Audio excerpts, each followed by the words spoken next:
નમસ્કાર વિદ્યાર્થી મિત્રો, ધોરણ 12 વિષય વાણિજ્ય વ્યવસ્થા અને સંચાલન, યુનિટ નંબર 4 વ્યવસ્થા તંત્ર. મિત્રો, આપણે ગયા લેક્ચરમાં વ્યવસ્થા તંત્રની લાક્ષણિકતા વિશે વાત કરી હતી. એમના કેટલાક મુદ્દાઓ આપણે જોયા હતા. આજના દિવસે આપણે વ્યવસ્થા તંત્રની પ્રક્રિયાના તબક્કા વિશે વાત કરવાની છે. આમ તો જોઈએ તો વ્યવસ્થા તંત્ર છે એ ખૂબ જ આપણા માટે ઉપયોગી છે. જો કોઈ વ્યક્તિને સત્તા અને જવાબદારી ખોટી રીતે સોંપાઈ ગઈ હોય તો ધંધાકીય એકમ નાશ પણ પામે છે. એટલા માટે ધંધાકીય એકમની અંદર વ્યવસ્થા તંત્ર યોગ્ય હોવું જોઈએ. જો અયોગ્ય હશે તો ધંધાકીય એકમ ચાલી શકવાનું નથી. એટલા માટે વ્યવસ્થા તંત્રની કેટલીક પ્રક્રિયાના તબક્કાઓ વિશે વાત કરવાની છે. એક પછી એક મુદ્દાઓ છે, સમજતા જઈએ છીએ. સૌથી પહેલા આપણે પ્રાથમિક તબક્કા વિશે વાત કરવાની છે, એટલે એની પ્રાથમિક માહિતી પ્રાપ્ત કરવાની છે. વ્યવસ્થા તંત્રના મુખ્યત્વે 7 તબક્કા છે. કેટલા છે? 7 તબક્કાઓ છે.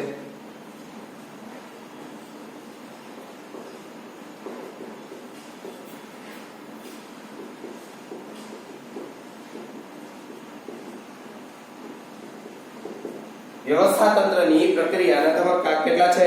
તો મુખ્યત્વે 7 તબક્કાઓ છે, જેમાં પહેલું હેતુઓની સ્પષ્ટતા.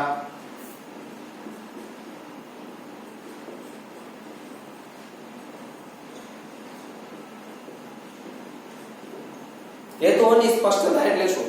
તો કે ધંધાકીય એકમની અંદર આયોજનમાં તો કે હેતુ નક્કી કરવામાં આવે છે. એ હેતુ સ્પષ્ટ હોવો જોઈએ. એને આધારે વ્યવસ્થા તંત્રની રચના થાય છે. જે પ્રમાણેનો હેતુ એ પ્રમાણેનું સુસંગત એટલે એને લગતું એની સાથે સંકળાયેલું વ્યવસ્થા તંત્ર ઊભું કરવામાં આવે છે. જો ફક્ત કામ પૂરતું આપણે મર્યાદિત હોય તો એ પ્રમાણેનું વ્યવસ્થા તંત્ર ઊભું થાય છે. સંબંધો સ્થાપિત કરવાના હોય તો એ પ્રમાણેનું વ્યવસ્થા તંત્ર ઊભું થાય છે. એટલે આયોજનમાં જે પ્રમાણે હેતુઓ નક્કી કરેલા હશે, જે સ્પષ્ટ હશે, એ હેતુઓને આધારે વ્યવસ્થા તંત્ર શું કરવામાં આવે? નક્કી કરવામાં આવે છે. એટલે પહેલો મુદ્દો શું છે? તો કે હેતુઓની સ્પષ્ટતા. બીજો મુદ્દો કાર્યોની યાદી.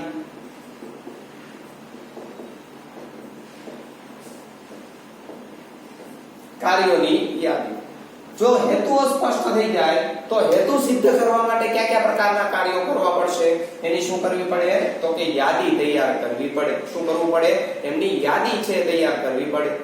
આ યાદી તૈયાર કરવામાં આવે છે, જેની અંદર તો કે ભાઈ ઉત્પાદનનું કાર્ય કોણ કરશે? ખરીદીનું કાર્ય કોણ કરશે? બરોબર. તો આ ખરીદી, ઉત્પાદન, આ બધા શું છે? એક પ્રકારના કાર્યો છે. એ કાર્યોની શું કરવામાં આવે? તો કે યાદી છે તૈયાર કરવામાં આવે છે. અને યાદી તૈયાર એટલા માટે કરવામાં આવે છે કે ઘણી વખત કોઈ કાર્ય એની અંદર રહી ન જાય. ઘણી વખત એવું થાય કે એક કાર્ય છે 2 વખત પણ થઈ જાય. તો આવું ન થાય. એક કાર્ય બેવડાય નહીં અને સાથે કોઈને કોઈ કાર્ય રહી ન જાય. એટલા માટે તો કે કાર્યોની યાદી છે તૈયાર કરવામાં આવે છે. તો વ્યવસ્થા તંત્રની પ્રક્રિયાના તબક્કામાં બીજો તબક્કો કયો છે? તો કે કાર્યોની યાદી તૈયાર કરવી. ત્રીજું, કાર્યોનું વર્ગીકરણ.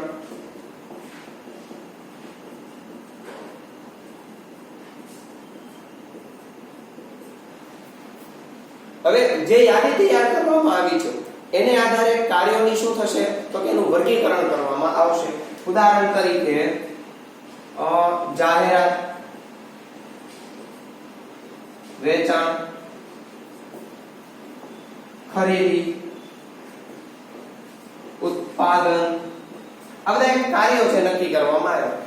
હવે તો કે જાહેરાત કેમાં આવશે? તો કે વેચાણમાં આવશે. વેચાણ તો કે આની અંદર, ખરીદી તો કે એનું અલગ કાર્ય છે, ઉત્પાદન તો કે અલગ કાર્ય છે. તો જે પ્રમાણેના કાર્યો છે એની યાદી તૈયાર કરી છે, એ જ કાર્યોનું શું થશે? તો કે વિભાગ દીઠ એનું વર્ગીકરણ કરવામાં આવશે. વિભાગ દીઠ તો કે આ જે લખ્યા છે ને, ખરીદી, ઉત્પાદન, વેચાણ વિભાગ, નાણાં વિભાગ, તો એની સાથે છે એનું શું કરવામાં આવશે? વર્ગીકરણ છે કરવામાં આવે છે. આ કાર્યોનું વર્ગીકરણ થાય જેને કારણે કયું કાર્યને કોણ જવાબદાર રહેશે એ વ્યક્તિને ધ્યાનમાં આવે છે. ઉદાહરણ તરીકે હિસાબો લખ્યા હોય તો હિસાબ તો કે સામાન્ય રીતે નાણાં વિભાગની અંદર આવશે. હવે એ કોને જવાબદાર રહેશે? અથવા તો એનો એક પેટા વિભાગ છે પાડવામાં આવ્યો હોય, વહીવટી વિભાગ. આ વહીવટી વિભાગ છે કોને જવાબદાર રહેશે? તો કે નાણાં વિભાગને જવાબદાર રહેશે. તો આવી રીતે કાર્યોનું જો વર્ગીકરણ કરવામાં આવે તો સ્વાભાવિક રીતે કયું કાર્ય કોને કરવાનું છે અને કોને જવાબદાર હશે એ તો કે ધ્યાનમાં આવે છે. ઘણી વખત છે એક કરતા વધારે એકમોનું ઉત્પાદન થતું હોય અને અલગ અલગ દિશાઓની અંદર થતું હોય અથવા તો અલગ અલગ જગ્યાઓ પર થતું હોય છે, તો એનું શું કરવામાં આવે? વર્ગીકરણ થતું હોય છે. જેમ કે કોઈ પણ કાર બનાવતી કંપની, હવે એવું નથી હોતું કે કાર બનાવતી કંપની છે બધી જ વસ્તુ છે એને એક જ એકમની અંદર ઉત્પાદન થાય છે. ઘણી વખત શું થાય તો કે ટાયરનું ઉત્પાદન અલગ જગ્યાએ થતું હોય છે, એસી નું ઉત્પાદન અલગ જગ્યાએ થતું હોય છે. એવી રીતે કાર્યો છે એ અલગ અલગ દિશાઓની અંદર પણ વહેંચણી થતી હોય, તો ઘણી વખત કાર્યોનું શું કરવું પડે તો કે વિભાગ દીઠ અથવા તો દિશા અનુસાર શું કરવું પડે છે તો કે વહેંચણી કરવી પડે છે. ઘણી વખત કાર્ય દીઠ વહેંચણી કરવી પડે. આ બધી વસ્તુઓ ઉત્પાદન થાય છે, બરોબર, કે કોઈ એક એકમની અંદર ઉત્પાદન થતું હોય ત્યાં શું કરવું પડે તો કે લઈ જવું પડે છે, અને ત્યાં છે એ તો કે ભાઈ ઉત્પાદનનું કાર્યની અંદર જે વ્યક્તિ કામ કરે છે ઉત્પાદન વિભાગની અંદર એ કર્મચારીને ચીજ વસ્તુ સોંપવામાં આવે છે. તો શું થઈ ગયું તો કે વર્ગીકરણ કરવામાં આવ્યું તો કે ટાયર બન્યા છે ક્યાં તો કે એક જગ્યાએ ભેગા થશે, આ વ્યક્તિને સોંપવાનું, બરોબર. પછી એસી તો કે આ વ્યક્તિને સોંપવાનું. તો એ શું છે તો કે જે કાર્ય થાય છે એ કાર્યનું શું કરવામાં આવે? વર્ગીકરણ છે કરવામાં આવતું હોય છે. એના પછી ચોથો મુદ્દો વિભાગીય હોદ્દો અને લાયકાત નક્કી કરવા.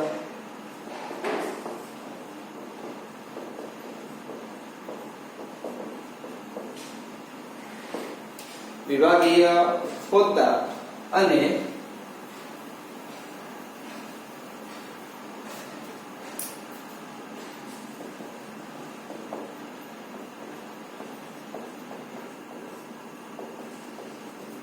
લાયકાત નક્કી કરવી.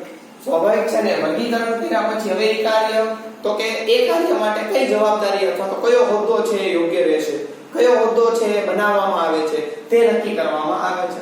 જેમ કે ઉત્પાદનની અંદર તો કે ઉત્પાદન વિભાગના અધિકારી છે નીમવામાં આવે, તો ઉત્પાદન વિભાગના અધિકારી તો એ શું થઈ ગયો? પ્રકારનો હોદ્દો થઈ ગયો. એના માટે કયા વ્યક્તિની કેવી લાયકાત છે જરૂર પડશે અથવા તો કયા વ્યક્તિની નિમણૂક કરી શકાય, તો અલગ અલગ લાયકાતને આધારે છે શું કરવામાં આવે છે તો કે વ્યક્તિની નિમણૂક છે કરવામાં આવે છે.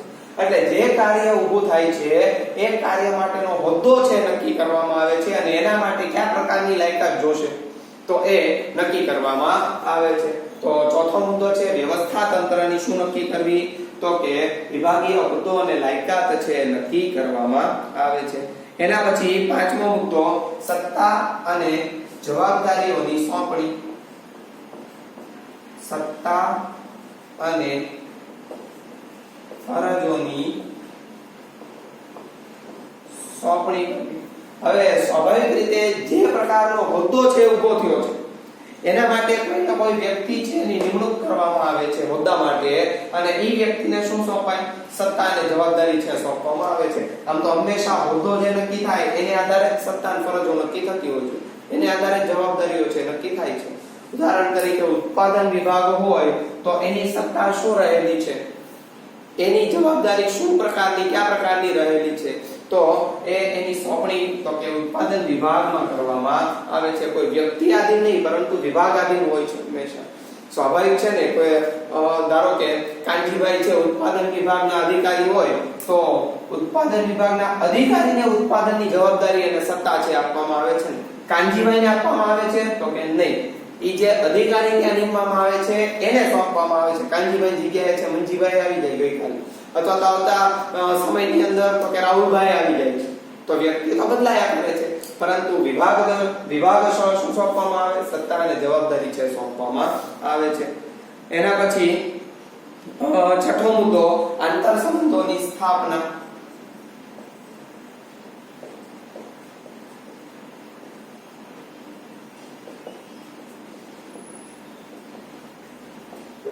હવે જે પ્રમાણેની સત્તા અને ફરજો ઊભી થાય છે એ પ્રમાણેના હંમેશા વ્યક્તિના સંબંધો છે ઊભા થતા હોય છે. ઉદાહરણ તરીકે ધારો કે કોઈ વ્યક્તિ છે એકમની અંદર કામ કરે છે, એકમમાં કામ કરે છે અને કામ પૂરું થાય એનો સમય પૂરો થાય એટલે વ્યક્તિ આથી થઈ જાય છે, તો કયા પ્રકારનો સંબંધ ઊભો થયો તો કે કાર્યકરણનો સંબંધ. બરોબર, કે કામ આટલું સોંપ્યું છે, કામ પૂરું થઈ ગયું એટલે એ વ્યક્તિનો સમય પૂરો એટલે એ વ્યક્તિ છે પોતાના કામથી નીકળી જાય છે. તો જે પ્રમાણે વ્યક્તિ છે એને સત્તાને જવાબદારીની સોંપણી કરવામાં આવે છે, બરોબર, એને આધારે હંમેશા શું થાય તો કે સંબંધોની સ્થાપના થાય છે. જે પ્રકારનું વ્યવસ્થા તંત્ર એ પ્રકારના સંબંધો ઊભા થાય. ઉદાહરણ તરીકે રૈખિક વ્યવસ્થા તંત્ર હોય, કાર્ય અનુસાર વ્યવસ્થા તંત્ર હોય છે, શ્રેણિક વ્યવસ્થા તંત્ર હોય છે, વૈદિક વ્યવસ્થા તંત્ર, અવૈદિક વ્યવસ્થા તંત્ર. આ શું છે તો કે વ્યવસ્થા તંત્રના પ્રકારો છે.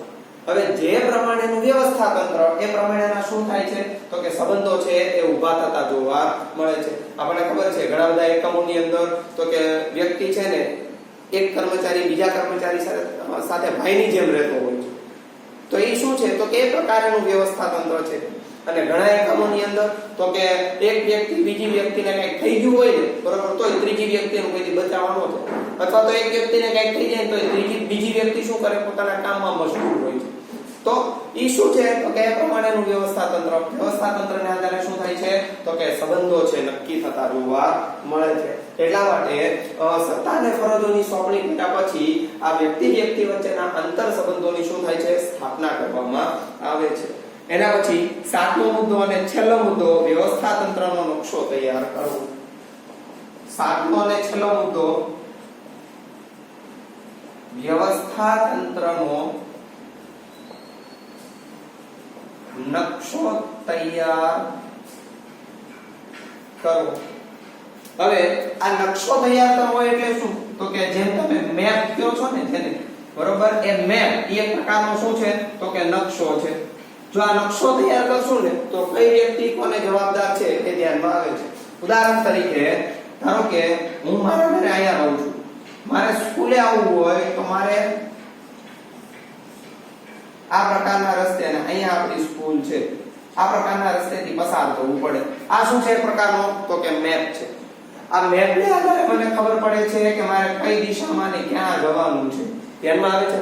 તો એની જે વ્યવસ્થા તંત્ર છે જો એનો નકશો તૈયાર કરવામાં આવ્યો હોય તો કઈ વ્યક્તિ કોને જવાબદાર છે એ વ્યક્તિને ધ્યાનમાં આવે છે. અને બીજા નંબરે જે કર્મચારી કામ કરે છે એને કોના તરફથી હુકમો અને આદેશો મળવાના છે એ પણ એ વ્યક્તિને ધ્યાનમાં આવે છે. જેથી કરીને વ્યવસ્થા તંત્રનો નકશો જો તૈયાર કરવામાં આવે તો વ્યક્તિ છે એ કોને જવાબદાર અને કોના તરફથી હુકમો મળવાના છે તે વ્યક્તિનો ખ્યાલ અથવા તો તેનો ખ્યાલ આવે છે.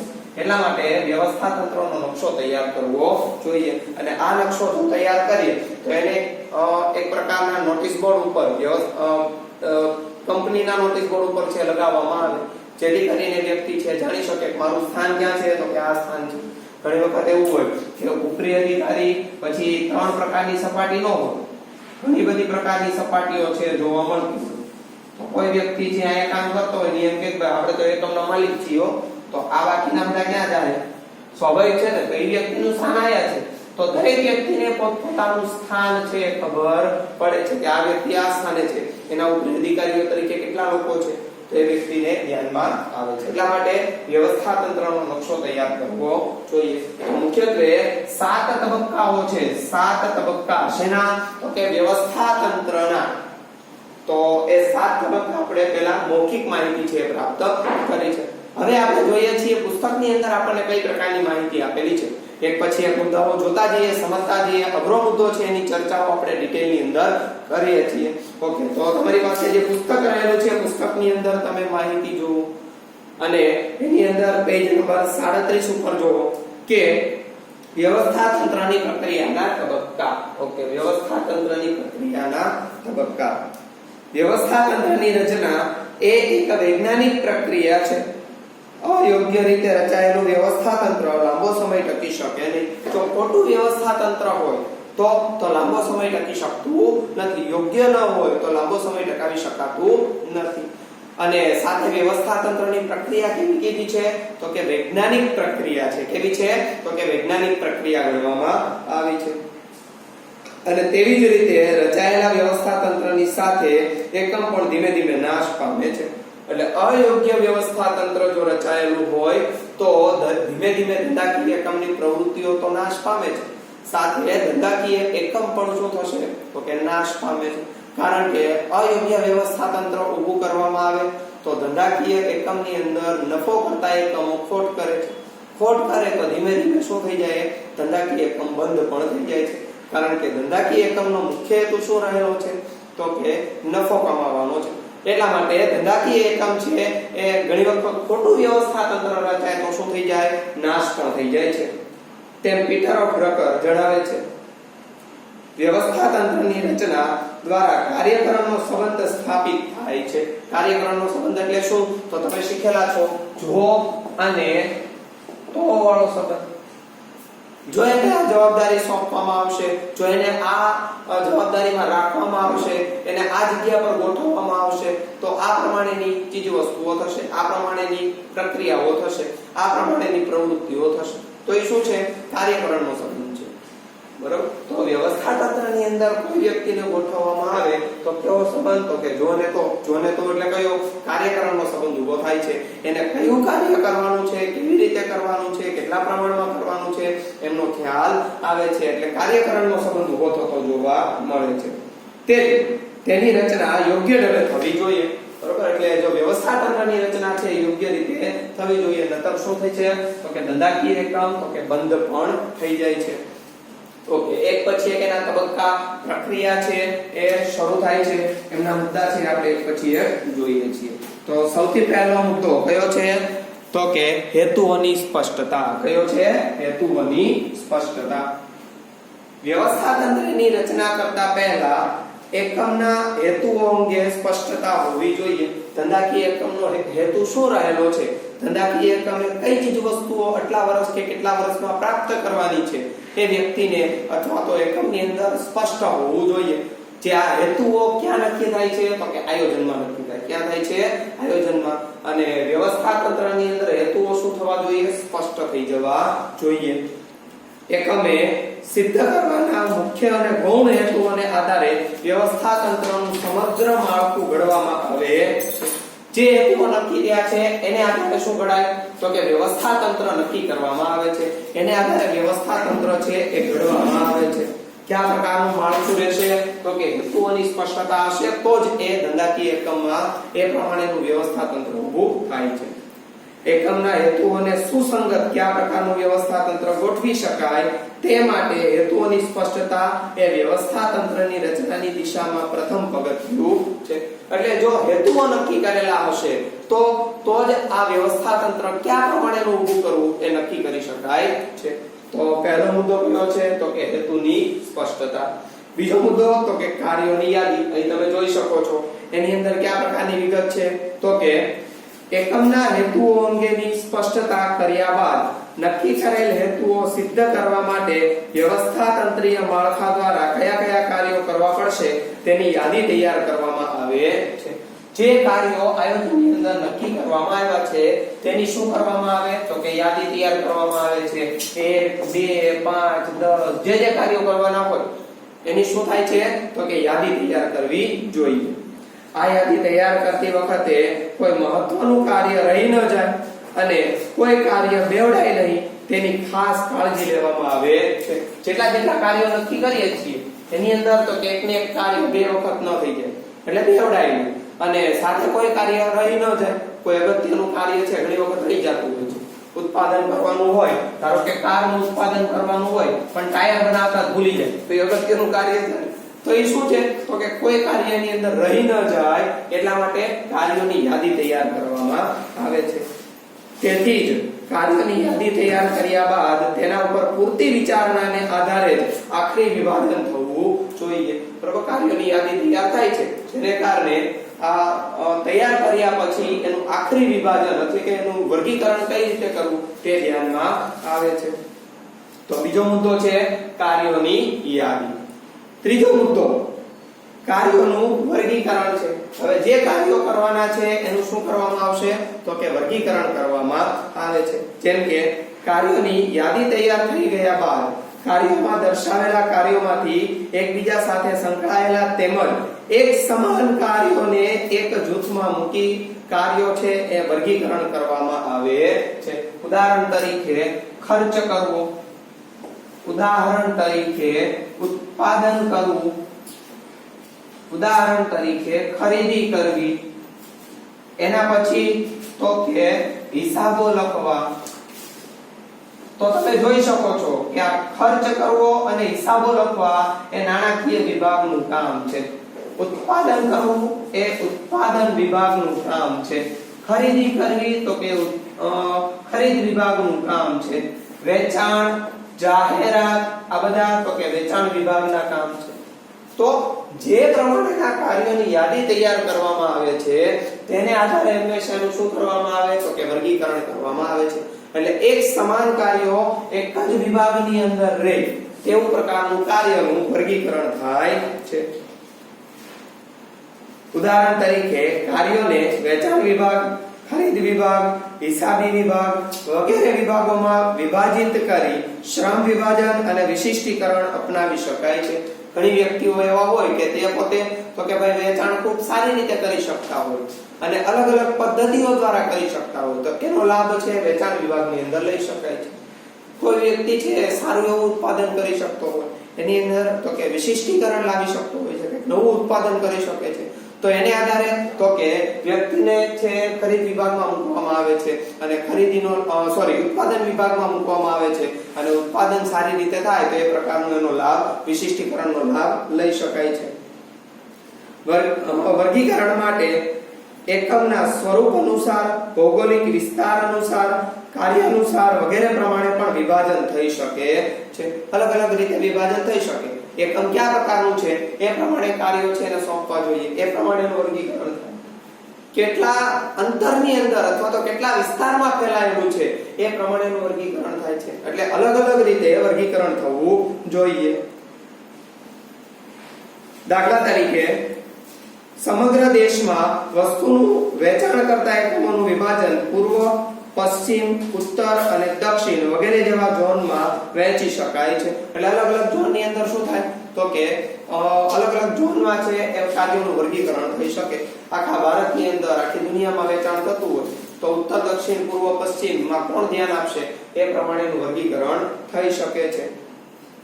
તેવી જ રીતે કાર્ય અનુસારમાં વેચાણ વિભાગમાં વિજ્ઞાપન કરવું, પેકિંગ કાર્ય, વિતરણ કાર્ય વગેરે બાબતોને આધારે વર્ગીકરણ પણ થઈ શકે છે. વેચાણ વિભાગની અંદર તો કે જાહેરાત કરવી, પેકિંગ કરવું વેચાણ સારી રીતે કરવા માટે અથવા તો વધુ કરવા માટે તો કે પેકિંગ સારું હોવું જોઈએ.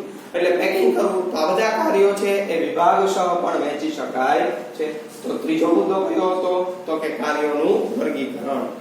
ચોથો મુદ્દો વિભાગીય હોદ્દો અને લાયકાત નક્કી કરવી. જે પ્રમાણે કાર્યનું વર્ગીકરણ થાય છે એ જ મુજબ શું થાય તો કે હોદ્દો છે નક્કી કરવામાં આવે છે. જેમ કે કાર્યોનું યોગ્ય રીતે વર્ગીકરણ થયા બાદ વિભાગના કાર્યોની જવાબદારી સંભાળી શકે તેવા વિભાગીય હોદ્દાઓ અને તે માટેની યોગ્ય લાયકાતો નક્કી કરવામાં આવે છે. દાખલા તરીકે વેચાણ વિભાગ માટે વેચાણ અધિકારી, વિભાગીય વડાના હાથ નીચે અન્ય હોદ્દાઓ કે સ્થાન ઊભા કરવાનું કાર્ય પણ આ તબક્કે કરવામાં આવે છે. સ્વાભાવિક છે ને, જે પ્રમાણેનું કાર્ય એ પ્રમાણે તો કે એનું વર્ગીકરણ. વેચાણ કરવા માટે તો કે વેચાણ અધિકારી, ખરીદી કરવા માટે તો કે ખરીદ અધિકારી, ઉત્પાદન કરવા માટે ઉત્પાદન અધિકારી, બરોબર, હિસાબો લખવા માટે તો કે નાણાં વિભાગના અધિકારી. તો અલગ અલગ કાર્ય અનુસાર એના હોદ્દાઓ છે નક્કી કરવામાં આવે છે અને અન્ય હોદ્દાઓ પણ આને સ્થાને છે નક્કી કરી શકાય. ઉદાહરણ તરીકે નાણાં વિભાગનો જે પેટા વિભાગ છે વહીવટી વિભાગ અથવા તો હિસાબ લખનાર વિભાગ, તો કે આ વિભાગ છે હિસાબી વિભાગ છે એ ક્યાં આવશે તો કે નાણાં વિભાગની અંદર. તો એ પ્રમાણેની જવાબદારી છે નક્કી કરવામાં આવે છે, એ પ્રમાણેનો હોદ્દો છે નક્કી કરવામાં આવે છે. પાંચમો મુદ્દો સત્તા અને ફરજોની સોંપણી. જે વિભાગના હોદ્દાઓ નક્કી થયા છે એ જ રીતે એક વ્યક્તિની નિમણૂક કરવામાં આવે છે, વિભાગીય અધિકારીઓ નિમવામાં આવે છે અને એ પ્રમાણે સત્તા અને ફરજોની સોંપણી કરવામાં આવે છે. જેમ કે